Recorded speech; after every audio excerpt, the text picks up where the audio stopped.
it is quite interesting how John Garvin, the creative director behind Sony Ben, hates when Days Gone is compared to The Last of Us, but here we are comparing and contrasting two big PlayStation exclusives. I wanted to do something intriguing myself and make a nice, clean compare and contrast video with these two video games, because after watching Days Gone with this alpha footage on Game Informer and extensively playing The Last of Us for years, I believe a lot of these gaming enthusiasts are sadly misinformed when they say both games are literally the same.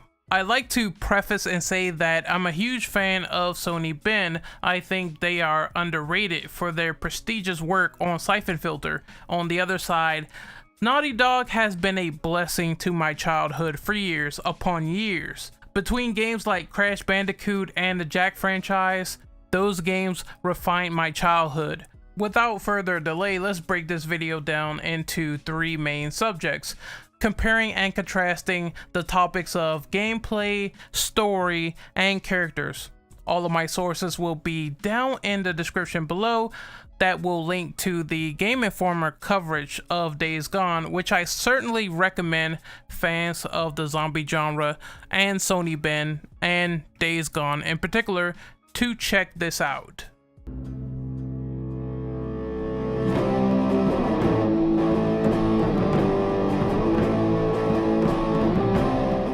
Days Gone is open world with dynamic events, while The Last of Us is mostly wide linear, a game where getting from point A to point B is still the main necessity. This is the case with Days Gone, not having much filler in between, but there are side missions that you can do that allows you to upgrade your character or explore the rest of the world. So in that regard, even though there is a set point to go to continue a mission in Days Gone, it's just more open than The Last of Us. In Days Gone, you can only play with Deacon St. John. In The Last of Us, there's two playable characters with Joel and Ellie. You cannot play with multiple characters in Days Gone. The Last of Us has multiplayer, Days Gone doesn't. A slow motion bullet time mechanic a la Max Payne was seen in the gameplay. You can slow down time while shooting, and I think that's going to be an upgradable mechanic. There's no amount of supplements in The Last of Us that you can unlock that can help you slow down time. You can upgrade Joel's pain wobble and make his accuracy more precise, but that's about it. Both games features fights with humanoid enemies and humanoid infected within gameplay. Both of these games have similar sensory modes. In Days Gone, tracking can be used to detect enemy positions with footprints. In The Last of Us, listen mode can be used to detect sound and enemies through walls. Both games have stat tracking. Both games feature enemies that can kill the player in one single bite.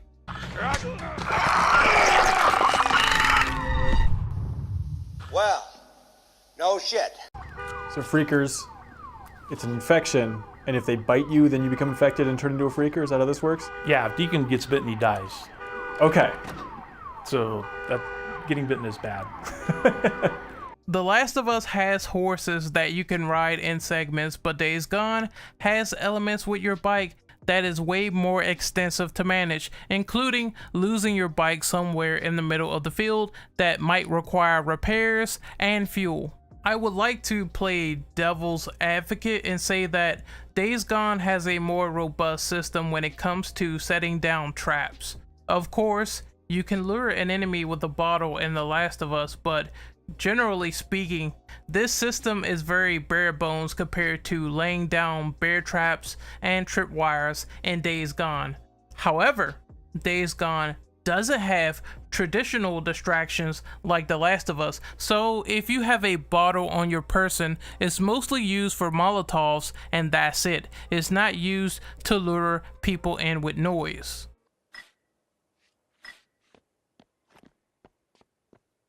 Some bottles for distractions?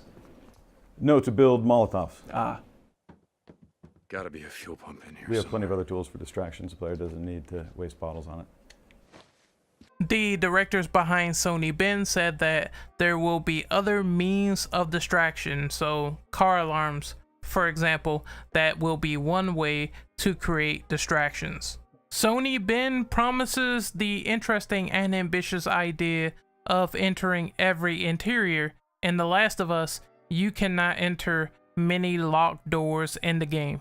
Days Gone has a stamina meter for combat and running. Luckily, this doesn't exist in The Last of Us, so Joel can run freely like a decapitated chicken for as long as he wishes. Not bad for a 50-year-old man. Stamina can be upgraded in Days Gone, so perhaps it won't be the worst thing in the world.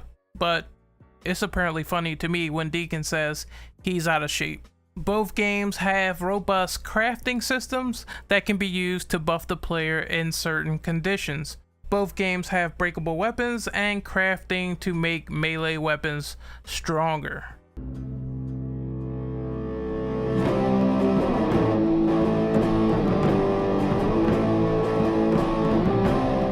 The Freaker infection and the Cordyceps brain infection are both globally affecting the world between both games.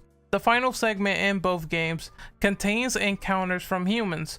The final boss in Days Gone has been specified as a human being, whereas The Last of Us is just an onslaught against fireflies. There's a morality system in play for Days Gone. Certain decisions can go in favor of Boozer, Deacon's sidekick, or against Boozer, and this factors in the story early within. Supposedly these choices will affect not only your relationship between Deacon and Boozer, but the entire story. This feature of choosing different narrative paths and dialogue options does not exist in The Last of Us currently. The Last of Us takes place 20 years after humanity fell victim to the CBI. Lots of supplies have been massively scavenged throughout parts of the game. Cars barely work, and environments like towns and settlements have been completely devastated. Days Gone takes place only 2 years into the Freaker infection, so there are differences like cars work, batteries work, vehicles and settlements also seem prevalent within that game.